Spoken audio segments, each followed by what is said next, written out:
Hello everyone, welcome to my next video, which is all about the 10 things to do every day. Excuse me, my children are joining me so far, but I'm sure they're going to get bored in a minute and leave the room.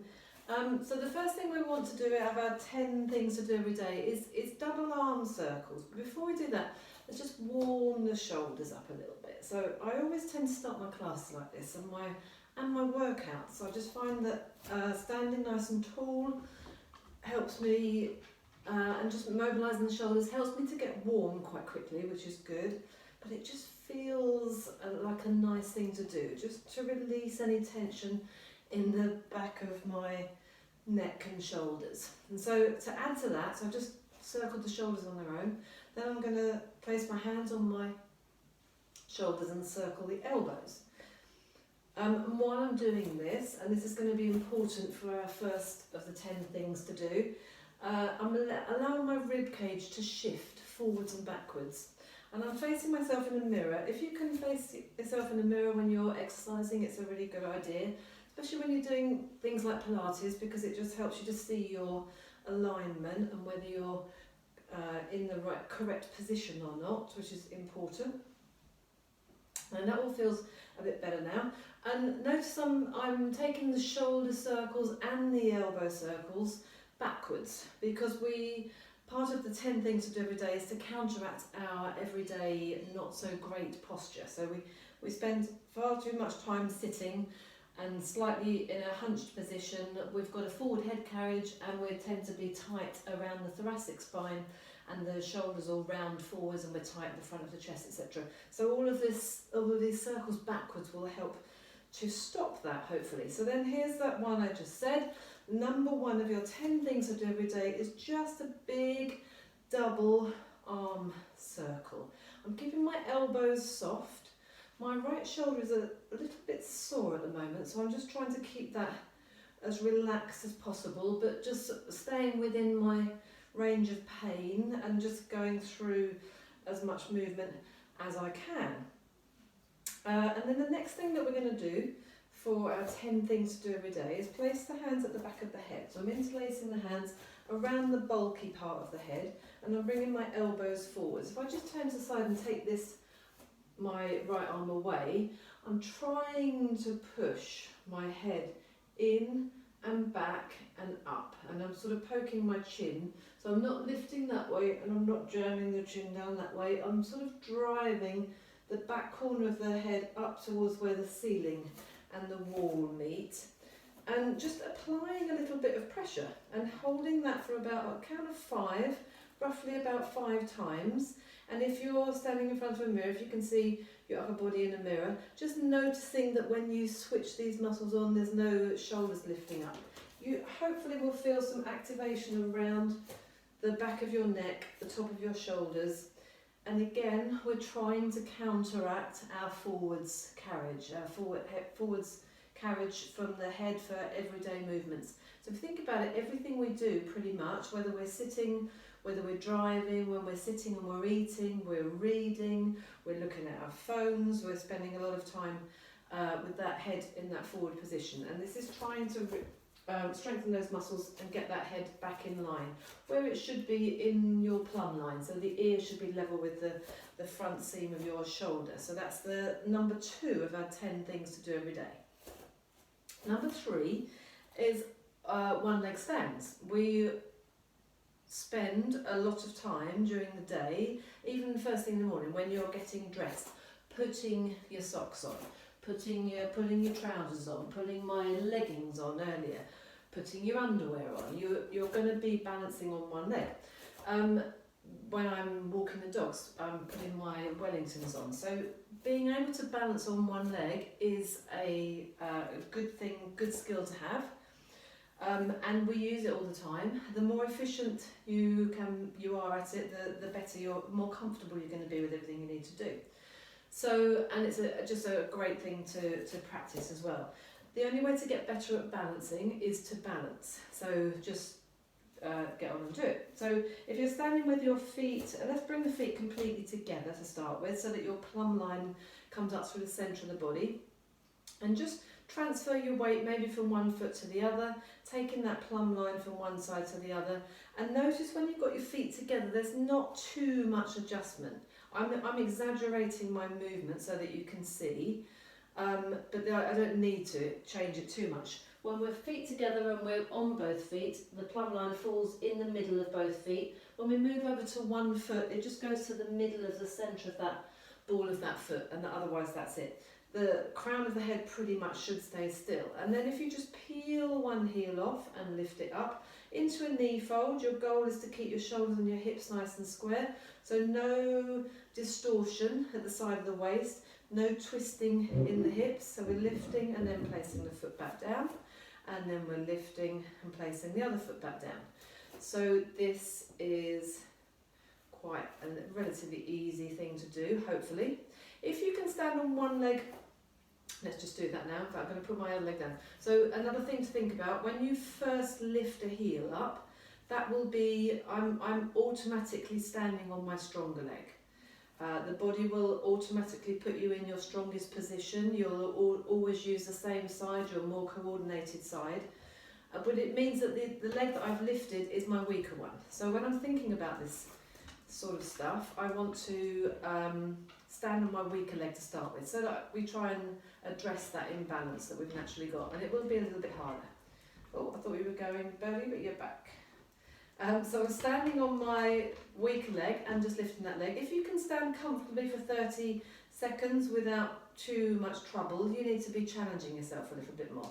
So how do we challenge ourselves? You can challenge yourself by adding movement. This is actually more mobility for my ankle and my wrists, but it feels quite nice, and I'm focusing on staying nice and strong. Or you can start to maybe to start by just swinging that leg forwards and backwards. And just notice how my arms will naturally counterbalance, and hopefully in a coordinated manner counterbalance the swinging of the leg. So let's try some on the other side. You might notice when you're standing on one leg, so always resetting yourself if you're really trying to work on it in a good way, in a really conscious way, resetting yourself so that you know everything's in the right place, and then there's should be hardly any change when you release that leg. So on the other side, feet and hands twiddling around. Good, and then maybe a little bit of swinging forwards and backwards. So your goal is to keep your body fairly still. You're going to have to adjust a little bit, but that's absolutely fine. This is quite a small movement. My arms are helping me to stay balanced. I've slightly softened my standing leg knee. So all of those sort of things. Just maybe, let's try that with the feet a little bit wider, so hip width apart. Now I have to shift over more if I'm going to get onto my perfect balancing position, taking that plumb line, that central line with me all the way over. And then maybe challenging that a little bit more. Let's hold that leg up. Let's go to the other side, because I was standing on my good side again. Happens all the time if you're not conscious of it. I'm going to draw a figure of 8, lying on its side with this knee cap. So challenging for the hip flexors. We're going to stretch these hip flexors out in a little bit. And then maybe adding a whole load of movement there. So sort of like a figure of 8. I'm drawing a figure of 8 in front and behind.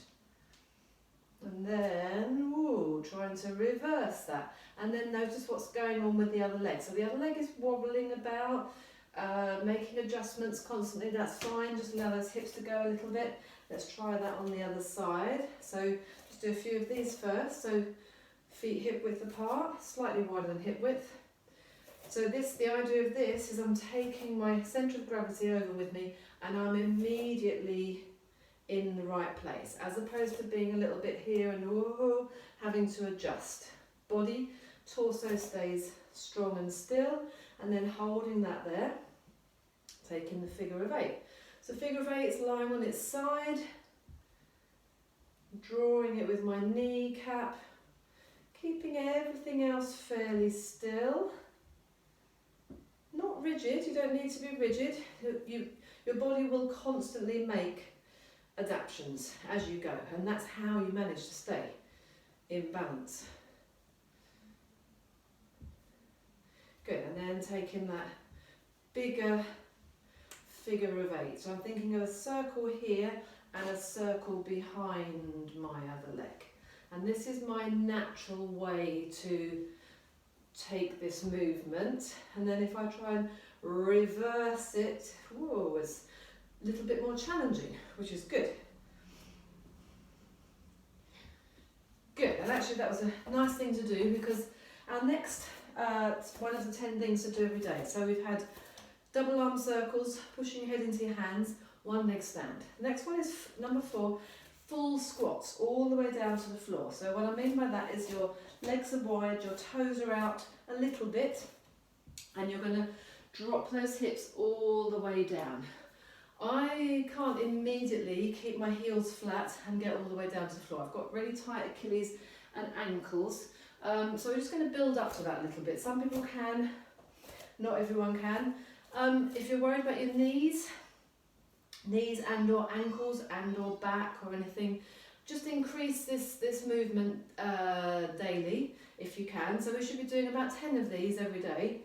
And just hang on to something. You could hang on to a chair, not a chair, maybe a door handle, either side of the door with the door open, a nice sturdy table leg, something where you can hang on. If I just go on to here actually a little bit, and so this isn't great, I'm not going to pull on it too much, but I can then get my bottom all the way down to the floor with my heels still down.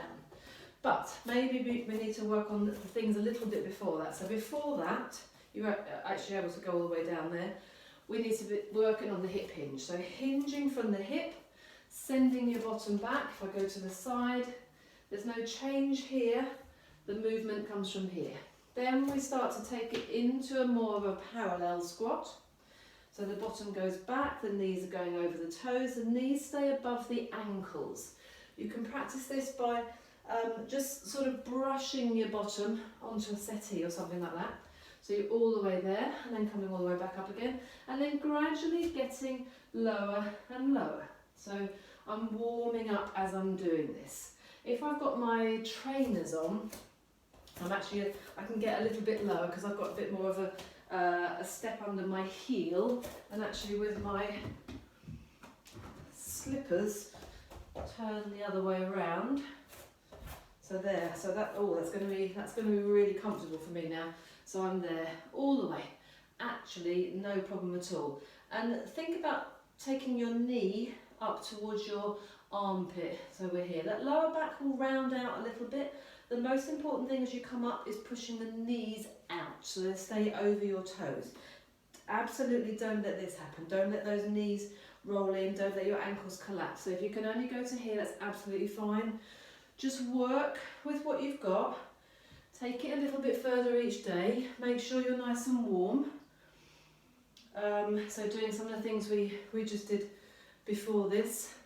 And you will gradually increase your tolerance.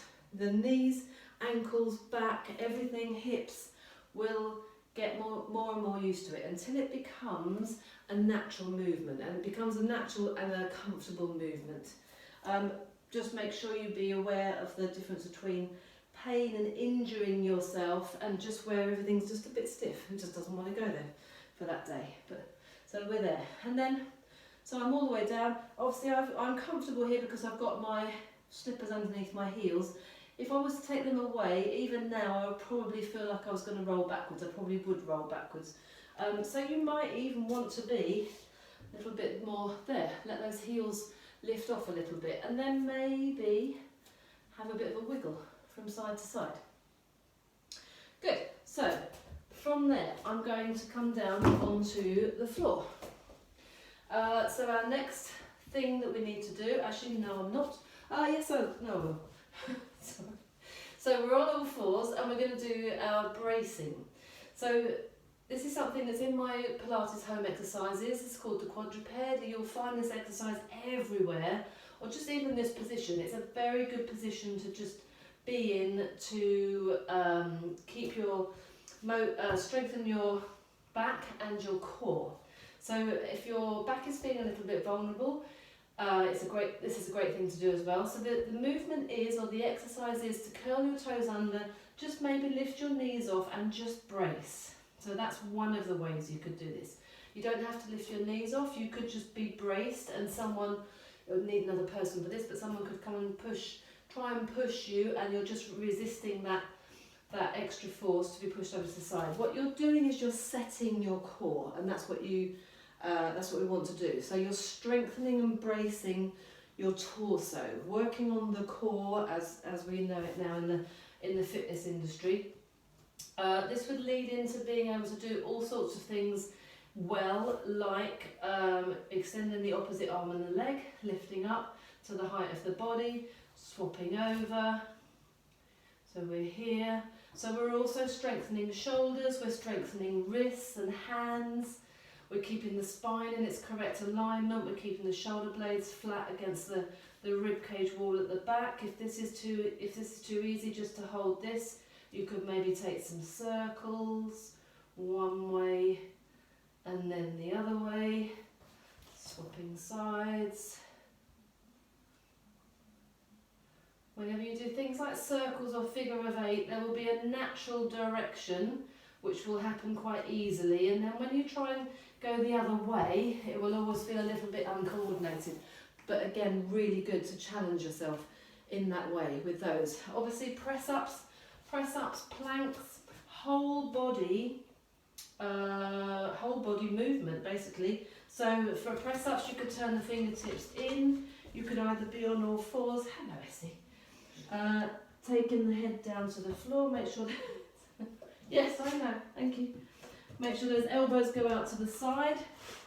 Obviously you've got your knees back, your hips forwards. This is doing a nice downward dog there. Or you've got the full body press up, maybe tucking those elbows in, just different positions. I can't get all the way down to the floor. And then we're there. Thank you. So one of the ones I was going to do when we were standing up is stretching your hip flexors. So I'll do that now as I just escort Esty out. Come on, out you go. Come on, good girl. There you go, thank you. So from our lunge position, stretching our hip flexors. In a hip width lunge position, but just a gentle static lunge. So you've got the legs split front to back. Make sure you're not on a tight rope, so open out that little bit. Keep your spine really upright, bend both knees a little bit, and then tuck under with the pelvis. It's a strong old stretch down here, which is where we want to be feeling the stretch. You could at the same time hang on to your one hand with the other, one arm with the other, and just reach forwards and round and push your rib cage backwards at the same time, keeping those shoulders down, neck nice and relaxed. And just breathe and hold it there. Good, and then swapping sides. So I'm here. Weight is equally weighted between both feet. I want that back heel to be not tucked in. Basically, if that back heel comes in like that, the hips open out. You want to be square to your front, which for me is I'm working in alignment with my mat. Spine's nice and upright, bend the knees, tuck the pelvis under. Strong old stretch here on that back leg. Again, because we spend way too much time sitting. So these muscles become inactive, ineffective, not strong enough. And also we want that bit of flexibility and pliability, if you like, in the hips for those full deep squats. So that's the other reason we do that one. So we could also, from all fours, just take one leg forwards and drive the hips forwards here. Not as effective, not as strong, unless it's okay. I prefer the standing up one. But if you're doing it in your exercise routine, you could move on. So when you're here, make sure this front foot is in front of your knee. So what I mean by that is don't let that happen. So that foot nice and forwards, this knee above the ankle, and then you can almost give yourself a little bit of a back bend, lifting up with the chest. You could take the same arm up and stretch over to the side. That feels really nice. That's a stretch all down the front side of the body. Let's just do that on the other side. So I'm here and there. A little bit tough on the balance maybe for that one. Good, and then we are going to go on to our backs for the bridge. So we're strengthening the back line of the body. So lying down on your back, thinking about the spine in its neutral curves, natural curves, a neutral spine. So you've got the curve at the nape of the neck, you've got the curve at the lower back, you've got your pubic bone and your hip bones on the same plane, feet and knees hip width apart. And then if we just take a straight bridge, I'm just pushing down through my feet, lifting my hips up, switching the buttocks on, trying to open out the front of those hips again, same as we just did with that stretch, relaxing the buttocks, coming straight back down. So there's no change in the shape of my lower back. So we're looking to strengthen the back line of the body, which again gets quite neglected in our everyday life. Lifting up and lowering, lifting up and lowering. You could challenge yourself a little bit more by taking the arms up to the ceiling. You could hold your hips up, you could lift one heel and lower it, lift one heel and lower it, relatively easy. You could lift one heel and you could try and lift the leg up. That was my good side. And you could try the other side, which is not so good. Ooh, and that's tough. As you try and lift that leg up, your goal is not to let the hips drop. So this is quite a nice position to be in. Elbows on the floor, fingertips just touching those hips. And you'll feel, if you do a few of these, you might feel a bit uncomfortable in your lower back. Please stop if you're feeling uncomfortable in your lower back. But you should feel that the leg that's on the floor doing lots of work.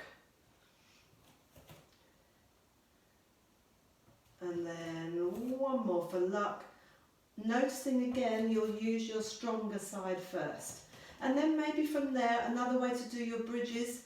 So when you're at the top, you could just do some strengthening work as we just did. You could just switch on and switch off at the gluteal fold.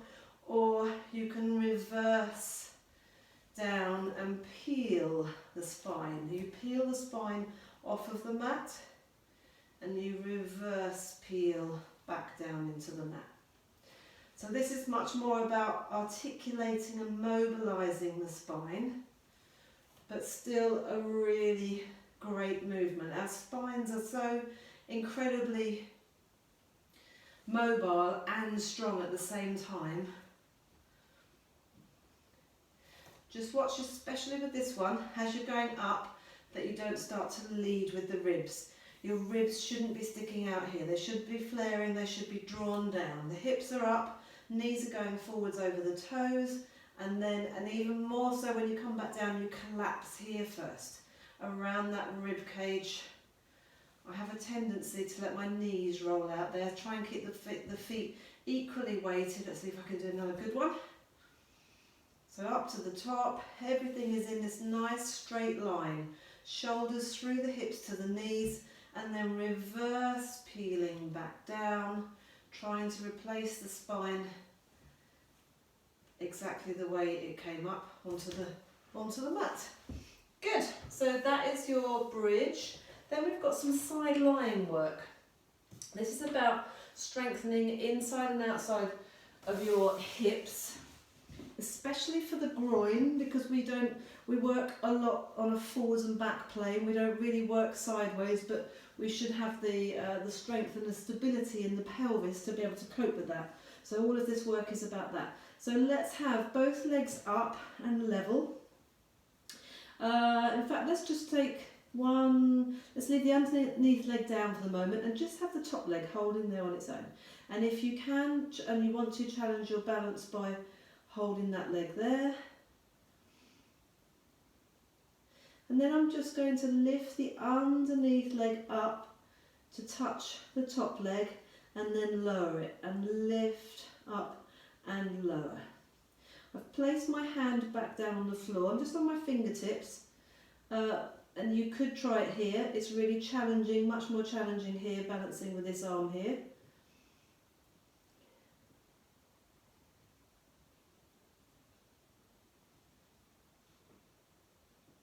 Good, and then I'm going to finish off, and again I'm going to place my fingertips back down on the floor with both legs lifting and lowering, just about another 5. Trying to keep my insteps together. The other good thing about this movement is it works one half of your pelvic floor, so there's inside thighs.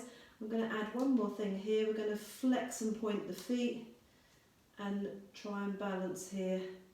So working through those ankles, I'm trying to lift my head just ever so slightly off of my arm. So I'm not just relaxed and collapsed, I'm trying to lengthen the crown of the head away from my feet. Ooh, and trying to keep the hips stacked. Brilliant. Relax, bend those knees in, sit yourselves up, roll over to the other side, put your feet at the other end. So we're here, nice straight line, hips are stacked, shoulders are stacked. Lifting the top leg up, not too high, make sure the hip doesn't roll back, make sure that top leg doesn't turn out, and then we're just holding that leg there, sorry, to start with. So holding the leg and balancing, testing your balance.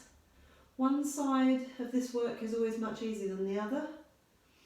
So far this feels like my better side, but it might change around. I'm going to place my fingertips down and lift and lower that underneath leg. So I'm not moving the top leg, I'm keeping that still.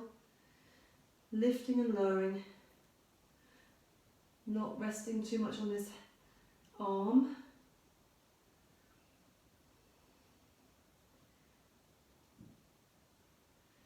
Keeping legs straight, lengthened away from my hips.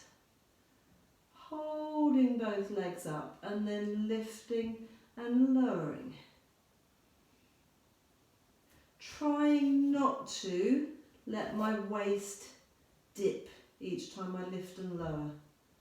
So I'm trying to keep my pelvis still. And then finishing off, holding that there, placing the arm by my side, flexing one foot, pointing the other. It's called marching feet. It's quite challenging.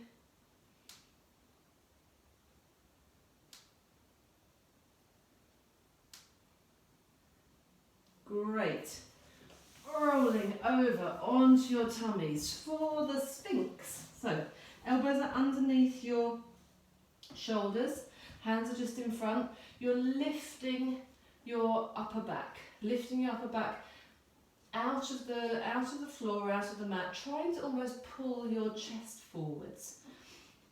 Legs are apart, hip width apart, maybe slightly wider. I'm pushing my pubic bone into the mat a little bit. I'm gently drawing my belly button towards my spine to keep that lower back supported.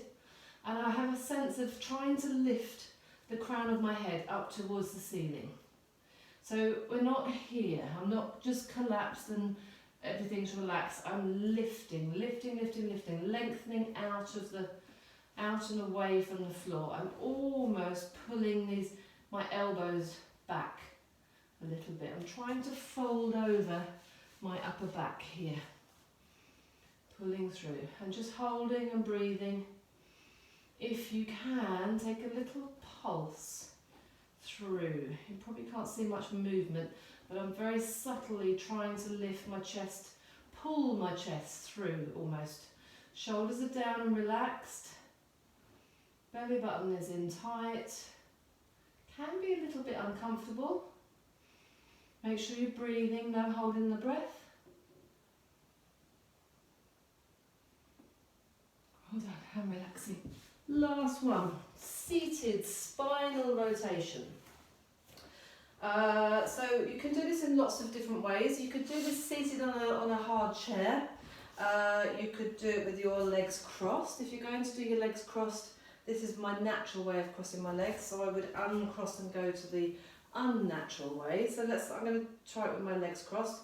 You're just going to take the opposite hand to the knee, place the other hand behind your spine so that you're sitting really upright, and then rotate around. Hold it and breathe. Coming back to the centre and going the other way. Hand behind your back so that you don't lean one way or the other. I'm using this hand on this leg to help me look around. So if I was seated in a chair, a nice hard chair, and I might do that again but cross my legs more the natural way, I would suggest just sitting really nice and upright in a nice hard chair, feet and knees together. Take the opposite hand to the outside of the leg, the opposite leg. Again, either place the hand behind you on the seat or take hold of the back of the chair and then rotate around. Watch that this doesn't happen. Watch that you don't twist in your pelvis as well, so you end up with one leg in front of the other. Try and keep the knees together. So the rotation is in the spine, not the pelvis isn't joining in as well. That's called cheating in my world of exercises. Brilliant, that's all 10 things. Thank you so much for joining me. Watch out for some more.